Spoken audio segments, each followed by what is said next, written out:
I was 2 hours late to a concert 2 hours? for a date. Oh no. From Duncan from Blue. Honestly. Who is, sorry seems to be the hardest word. That's very relevant, Duncan, for this episode. I have a bad habit of saying the wrong name. Oh. And I've said it at the most inappropriate time you can imagine. Oh. No. I'm Sophie Gravia. I'm Christine McGuinness. And we are here to walk you through this messy world we call situationships. We are. What have you been up to this week? I have had such a quiet week. I've been in the house, I've had a deadline, so I've been writing like mad again. The kids were off as well, so my wee one wasn't feeling that great, so we've just been in our jammies all week. It's been lovely. Yeah, same man. I've been off school as well, but it's been lovely. With it being cold, it's nice to just stay in nice and cosy and warm. Yeah. Well, today we're talking about situationships that aren't too good when it's more of a situationship. Can I say that? When the situationship isn't quite cruising along and it hits an iceberg. Yep. Have you heard of the 5 love languages? Of course, yes. Physical touch, here I am. But anyway, so the same doctor has now done the 5 apology languages, which I have loved learning about. So some people think that expressing regret, which is a simple I'm sorry, that's the typical most common apology, I think. Yeah. Then there's accepting responsibility, which I love, accountability, obviously. The third one is making restitution, which is more how can I make things right? Yeah. Which I do like that. The fourth one is genuine repentance, which means sharing a plan to change and not repeat the offence. And the fifth one is requesting forgiveness, which is what it is, asking for forgiveness, which I don't love at all. But it's been really interesting for me because I've realised that the simple I'm sorry's that I get quite a lot from people, it goes straight over my head. It's it doesn't even go into my mind. You don't appreciate it? Well, it's not that I don't appreciate it. I don't feel it. Yeah. And I don't want a grovelling apology. I actually don't like anybody to feel like they have to apologise to me like that. You really don't. But you want it sincere. I want it sincere, feel but sincere I just want it to not happen. Just don't do it. Don't do whatever you've done that you need to apologise for. Mm-hmm. So I think I've realised from reading this that I actually want more of a plan of I've messed up. I'm sorry I've messed up. What can I do to just not do this? That's what again? I think I am. So if I've done something that I feel I shouldn't have done, that sort of thing, I would have a discussion about it. I'd be I'm really sorry I've done this, but let's talk about it and I'll stop putting your clothes on the tumble dryer. I'm shrinking everything in my house. So we'll have a discussion about it. So if it's a genuine thing, so it doesn't happen again, because it's not, I don't want to hurt someone that I care about. Do you know what I mean? So I wouldn't deliberately go and do that. So if I'm sorry, I would genuinely make a plan and try and fix it. Yeah. So obviously there's been big things, big drama drops with the Beckhams. How do you think, when it's such a public, somebody's done something publicly, so in the public eye, obviously, they've had a massive family fallout, how do they approach I think because their fallout was so public, then any apology does need to be that public as well, unfortunately, and that's what they've just set that up to be like that themselves. It has to be public? I think it's going to have to be because of how public they've made the argument, but I don't think any of it should have been public, to be honest. I think it all could have been done a lot quieter and a lot classier. There's fallouts with every family, with friendship groups, with relationships all the time. I don't think in any way he's not being appreciative of his name or the life that his family have given him. It is simply choices, and unfortunately, as adults, you are allowed to move on and live a different life and do stuff that your parents might not approve of or agree to or whatever. And he's allowed to choose that. But the fallout between them, with it being so public, it does seem very, very possibly a permanent or at least a long-term fallout. I don't think there's going to be an apology coming anytime soon. But everyone's entitled to go and do what they want. It's really so. I feel for the parents, because I can't imagine any of my children cutting me out of their lives like that. Yeah, it's horrible. I know. Well, it's obviously horrible it happens, but it's horrible to think about. It is actually really devastating. I know for everybody reading it, it's showbiz gossip, but and it is a family, and that's, you know, he's their son, and they're gonna miss him like mad. But he is entitled to go and choose his own life in his own way. So if they were apologising, what language? I think they need a sit-down discussion. Oh, don't they? God, they need, yeah. What are we doing? They need the doctor in the room. They need the doctor with a full plan. 100%. 100%. They do, definitely. So I have always struggled with saying I'm sorry for how late I am all the time, and kind of going, you're the latest person I've ever met. I've been but really it's just good. that you've been amazing. I was on time today. Yeah. See, when I came in, I was like, "Is Christine here?" And they were like, "Yeah," and I was like, "Yeah, done, ready, off early, 6 o'clock this morning." That. Yeah, I'm trying, because I think I've avoided it for so long and sort of not blamed it on things, because I have got my reasons. Kids' life, me watch now, it says 5:30. So does mine. Mine is like 12:05. Is it 12:05? Well, it's not 5:30. No, it's not. We're both wrong. So there's all of that. I do miss trains. I do, you know, there is traffic. There's stuff that I can't control, and I'll kind of be like, "Oh, I'm so sorry I'm late." But the time where I really felt it and I really, really meant it was when I was 2 hours late to a concert. 2 hours? For a date. Oh, no. So obviously the concert was over. And yeah. Did you say sorry? Yeah, I said sorry, but I really struggled with that one because I knew that meant a lot to her that day. So you struggled apologising because you knew you were totally in the wrong. I'd let someone down to see Leon Thomas, and it was, you know the song? No. You must have heard of Mutt. No. Oh my God. No, I don't think so. Well, she missed her favourite song anyway, because she was just waiting for me outside. No, it's not. She waited outside as well? She waited for me outside, yeah, because she had the tickets. I was driving there. Oh no, that's her son. I know. So the times where I've struggled to apologise, and it's like that, it's like, because you know it's going to be a bit awkward, is I've missed people's weddings and just not turned up. How? Most of the time it'll be a good excuse, like, so sometimes I'm just so busy, and then I know that I've got like something on, and then I just think, I'm so fucking tired, I cannot. But you let them know before the day? No. Yeah, see, I used to be like that a lot. Because rather than have that awkward conversation, you'd just rather not turn up. I would just rather pretend that I wasn't there, and then it's like, do I bring this up and be like, oh, by the way, sorry, I missed the most important day. So there's also like the personality traits in people where there's like an attached and avoidant and anxious, like it's like your style, isn't it? Yep. So are you an avoidant? I'm obviously an avoidance, yes, because sometimes I just get so overwhelmed. Like, see, sometimes I would be in the house and I know I've got something to hand in for that day, and I just can't physically do it. Like, I can't bring myself to do it because I'm just like, I know it's too much. The pressure. Things going on in my head, and I'm like, I fucking need to do this, and then I'll just start doing the washing. So it's just avoidance. It's avoiding doing the task that you need to do. So if I wake up that day and I really don't want to go, I'm not going to go. Yeah, but you also don't message. Looking back now, it's not nice. Like, I should have dealt with that differently. Yeah. So see, like, for instance, work-wise, I'm the complete opposite. So if I know I was going to use a lash appointment there as an example, which is not work. So for instance, if I know that I'm going to get my lashes done at 3 o'clock during the day, I will do absolutely, I won't be able to work in the morning, so I won't be able to write in the morning because I'll know that I've got this lash appointment, and then I'll wait, and then I'll maybe leave it an hour before, and it takes me 20 minutes to get there, and I'll wait outside it to make sure that I'm definitely there in time, so I don't want to let that person down. See, this is dead common, you know, for ADHD, where we kind of live in a time zone that is now or not now.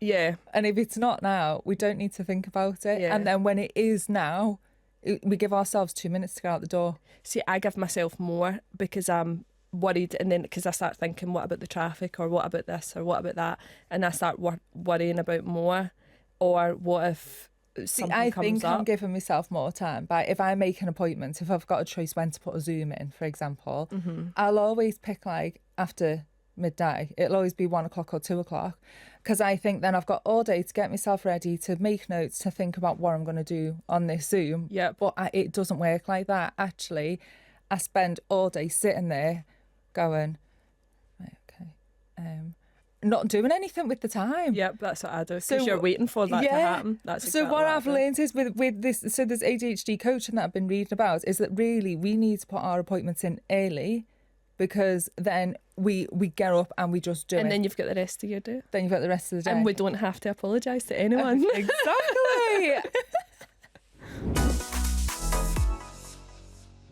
Okay, so it is time for our Hot Mess Hotline. What have we got? So this girl is 22. She wants to remain anonymous, and this wee voice note has been voiced by someone else. Okay. Hey guys, I was staying with my boyfriend and I overheard his sister and her partner having an argument next door. She was accusing him of fancying me. I found this really weird because I'd barely ever spoken to her boyfriend. It came to a head one night when I was sleeping over at my boyfriend's house. During the night, I heard our bedroom door open, and when I opened my eyes, my boyfriend's sister was standing over me. My boyfriend had to pin her down to keep her from lunging at me. My boyfriend apologised and said his sister is going through a hard time. He's asked me if I would meet with her to talk it out. I don't want to put him in an awkward position with his family, but to me, she crossed a line and I don't want anything to do with her. What should I do? Yeah, I mean, I don't blame her. No, I'd be fuming. go and get a restraining That's order. mental. That is crazy. The girl's obviously very insecure. I was just going to say, bless the other one, like she's clearly losing the plot over this guy that she thinks fancies her. Oh, no. that is so awkward. That's awkward at the summer barbecue. Yeah. All of them sat around together. Why would she just come in the room in the middle of the night? It's a bit, it's too much that. Just the fact that she'd overheard the argument was quite a lot. I thought, what's she supposed to do about that? Even just telling her boyfriend. Like, morning. I know, it's just awkward. Yeah. I just, if you think about it seriously, she's not only been put in quite an uncomfortable situation anyway. Yes. You're sleeping, so you're quite vulnerable anyway when you're sleeping. And then the fact it's that a shame, because if her relationship's going quite nicely with this girl's brother, that I'm assuming that she's not going to be rushing around for a cup of tea again anytime soon and a sleepover in case the sister walks in the room again.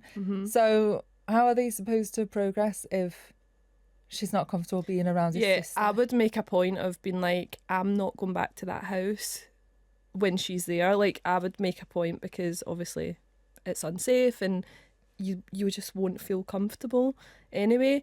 Would you sit and talk to would you be open to having like a conversation with everybody all together to figure out like how you can move forward? I just think, what's the point? I don't know. Can you forgive that? I don't think I would sleep. No, I don't think I'd be 100%. comfortable sleeping. No, it's not safe. I feel if that was me, that would be it. And I think, is he really the right one? Because that's just going to keep coming back up. And every family event, everything. Realistically, can you relationship. move forward in the relationship long term? Yeah. Can you get married? Can you have children together? Aye, you're not staying at your nanny's. Yeah, exactly. No, that's quite a lot. Well, I just hope that she's safe and okay, because that's quite scary. I'll be having nightmares. Yeah, 100%. Literally would be scared to go to sleep. Yeah, I don't think a apology, a simple "I'm sorry" is going to be good enough for that one. She's been put in quite a vulnerable position, I think, and yeah, it does need a conversation, whether she wants to be there or not. It certainly needs a conversation between the brother and sister. Yeah, 100%. But if you don't feel safe, stay away. It's not worth it. 100%. There's 7 billion people on the planet. Yeah. Like, you're fine. Okay, so the drama drop this week is reality check inside America's Next Top Model. Oh my God. I know you've been all over this. I have, of course I know you have. Loved it. They spilt the tea and it was So hot. I've not finished the series yet, but I've started it, and How was that shit allowed to happen on the telly? But when I was a wee girl, I was absolutely obsessed with that programme. Me too, but obviously times have changed a lot. 100%. So I loved it because I was a model. I was a model quite young. I started pageants when I was 12, beauty pageants, and I won some modelling contracts. By 14, I was covering billboards all over Liverpool city centre, and I was obsessed with America's Next Top Model. So watching it and seeing how it was, now it's mind blowing to think that is how it was for me in real life, not as extreme, but I was told to lose weight when I was already really, really tiny. I was like a size 6 to 8 UK. I was really small. I was told that if I really wanted to make it in the modelling industry, I would need to cut my hair into a bob to be a bit more edgy. I was told to be quiet, that my job was to be quiet. So I didn't know back then that I was autistic. I just always felt a little bit different. Yep. But I remember a photo shoot, really big photo shoot, and I didn't like the fabric of one of the jumpers that I had to wear. Yep. And I didn't complain. I wasn't complaining. I was dead shy and quiet. But I just remember kind of going, does anybody know when I'm putting a different outfit on? Because it was so itchy on my skin. And it was one of the assistants somewhere just kind of took me to one side and said, like, your job is to not comment on the fabric of the clothes, and you're a blank canvas. And there was very similar lines used in America's Next Top Model. So basically, the girls have come out about how badly they've been treated. Yeah. I mean, that was, like, say what you want about it. It's obviously looking back now, years later, it shouldn't have happened. Yeah. It was terrible. You know, we're very, very lucky. I feel very lucky in this industry to have been able to work with friends and make friends from work. Yep. And there is this kind of relationship where obviously it's not an intimate relationship, but you do build a bond when you're working 100%. With someone. And there are times where I've been working with people for a couple of months and it feels like that's your family. When I was obviously working in the hospital and stuff like that, the friendships there, and I think it's moulded around the horrific experiences that we encountered in the hospital. And it's just obviously quite a sad environment, but when you're surrounded by that team and you know that if we worked in quite an acute area, so patients were really, really sick, so you know that if you're on shift with certain people that were your friends, it was going to be fine because you've always got somebody to be like, come and give me a hand, this is happening, blah blah blah, and you just work so much better as well. That sounds like a healthy trauma bond. Yeah. Or have you heard of trauma bonds? Yes. When you first meet someone, I've done that and I didn't know what it was, and now I avoid it like the plague. Yeah. I will say. But before I started this situationship I'm in now, we were talking a lot, and I was very aware that a lot of the stuff we were sharing that we had in common, that it could potentially build a trauma bond, and I only knew that because I'd done it previously. Yeah. And it is the last bond that I want to build with anybody, because although it's nice to have shared experiences, it's almost quite a toxic bond because it's negative. A negative bond. And you're going to keep, you talk about, well, this happened in childhood, or I did, you done this, or whatever. And it's always like doom and gloom. Yeah, whereas with your situation, working in the hospital, the trauma bond and being able to talk to each other because is more you see nice things as well. You get like you got people through the door and you were thinking, oh my God, like this is, what are we even doing here trying to fix this? But then you go in the next shift and they're sitting up having a cup of tea and you're like, oh my God. But it just shows you how amazing it is, like everybody working together. There's so many people in the team, and then like that group of friendship. And obviously I've just left the hospital, but like going home from work and speaking to them every day, and like even how's this person, how's that person, and just getting that wee catch up. I don't think you could get that anywhere. I mean, I couldn't even get that with my friends, that like my best friends. I can only imagine there must have been an element of like sympathy and understanding if when things didn't go well, if you've been looking after a patient or something, or it's just been a really difficult, stressful day. The only people that are really going to understand you is the people that are doing it as well. That you're working with. I done a job not long ago, well, it was for charity, where I went on the run and I went with my best friend, Duncan from Blue. Honestly. Sorry seems to be the hardest word. That's very relevant, Duncan, for this episode. I introduce him as, this is Duncan from Blue, because then everyone knows. Just in case you forgot. But he was amazing for me. We found ourselves in some really tricky places. I didn't know where we were staying, where we were eating, because we were on the run for charity. So we just had to keep moving, and it's almost like a game. You're being chased by the hunters. But I get quite scared, even though I knew it was a TV show and I knew it was a bit of fun. I was very on edge because with my autism probably comes into it, that I didn't like not knowing where we were going, what car I was getting in, where we were sleeping. And Duncan was just amazing, and being a supportive friend, holding my hand, always just reminding me that it's okay, you're not on your own, I'm here with you. And he still is just the best to this day, of being a good, supportive I love that friend. He's the only one I've got, so I've got to check. That's not true. That's not true. Matthew's and that's. Okay, so imagine you're in a new situationship. It's very early on. You're in the honeymoon period. Okay. Is this romantic or creepy? Oh, right, okay.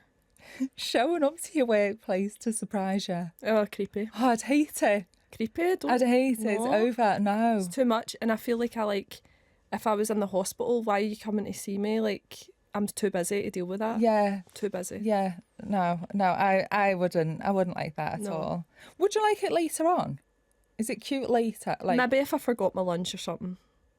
If I forgot, like, if I'm like, oh, I'm starving. Chris has done that before. I've been like moaning, saying I've went and left my lunch sitting in the bunker and I'm starving. And he's went and got me a nicer sandwich from a sandwich shop and that. And it just left it at reception. I didn't have to come out because I was also you didn't? too I was busy. going to say, was he just coming to see you just in your nurse's uniform? But he wasn't even that bothered. He just dropped the lunch. He dropped it off because I said to him, I won't be able to come out. And he was like, I'll just leave it at the reception. So it was nice. What about making references to things that you've put on your social media? I don't think that's wrong. Like, if it was something that you, say for instance, you had met someone one time and then the second time you went to see them, if it was something they made reference to that happened in that week period, like, oh yeah, I seen you went to the gym on Tuesday, absolutely fine. But if he did say, I seen you went to Turkey in 2013 with blah blah blah, then it's creepy. Even although I would 100% know that, I would know that, but I would keep it to myself. See, at first, I used to find it like quite sexy. I think it would almost give me a bit of a kick if someone was like, "Oh, I seen you out the other night," or "I liked what you were wearing," or something like that, and I'd be like, "Yeah, you better be watching my social media all day, every day. You better like every single one." But then now it kind of gives me anxiety. Because you don't know what you're going to put on, that's why. Yeah, or like if I've done something that I probably shouldn't have put on, and then they go, "Oh, I've seen on your Instagram the other day," and I think, "Oh, what did I put? What did I put? What did I say? Have I been sarcastic?" And it gives me anxiety now. But in the beginning, I think it's quite nice. You want to know that they're interested. You want to know that they're looking 100%. At you. Although I'd use a private profile to go and stalk theirs. I don't want to look too keen, but I expect it the other way around. Yeah. Oh, so you wouldn't go on their stories? In a different thing, Aye, but you wouldn't do it from your account? No. Oh, really? I don't want them to know that I'm looking at them every day. Oh, Christine, you're such a red flag. Really? Yeah, that's just pure mind games. Too stalkerish. I know, but it's just mind games. Just own it. Be like, oh, you look nice, and yeah. Oh, it was only for a couple of weeks before we met. Oh, was it before you met? Right, okay. No, I get that. I thought you meant now. I still do it now. I just don't want to look too keen. Oh, Christine. No, I don't. I get embarrassed, but I do expect it the other way around. What about pet names? Should you have a pet name in a situationship? No, I think pet names are quite creepy, but I call everybody babe, and I call people... Sometimes I've been in the hospital and moved. Somebody meant, right, one name, babe, and then I thought, inappropriate. So unprofessional. Like, sorry about that, Jim. I say babe or baby because, oh God, I'm telling myself to shut my mouth. I have to say babe or baby because I have a bad habit of saying the wrong name. Oh. And I've said it at the most inappropriate time you can imagine. Oh. No. No. It was so awful.